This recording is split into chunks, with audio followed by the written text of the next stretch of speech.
জীবনে সুখী হতে চাইলে 7টি অভ্যাস বাদ দিন।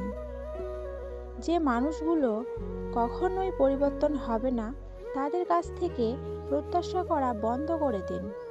বারবার ভুল মানুষের কাছ থেকে প্রত্যাশা করে কষ্ট পাওয়ার কোনো মানে হয় না। নিজের কোনো খারাপ আচরণের জন্য নিজেকে বারবার দোষারোপ করবেন না। অন্যের কাছ থেকে ভালোবাসার প্রত্যাশা করা বন্ধ করে দিন এবং নিজেকে ভালোবাসতে শিখুন। স্বার্থপর বন্ধুদের সময় দিয়ে নিজের এনার্জি নষ্ট করা বন্ধ করুন। স্বার্থপর বন্ধুরা কেবল প্রিয়জনই আপনার সঙ্গে যোগাযোগ করবে।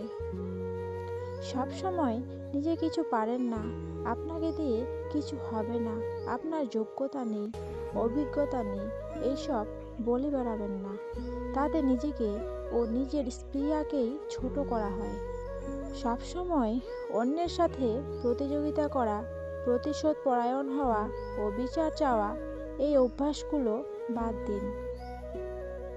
সেই সব মানুষের সাথে কখনোই তর্ক করবেন না যারা খারাপ মানুষ, যারা সবসময় আপনাকে ছোট করতে ব্যস্ত থাকে।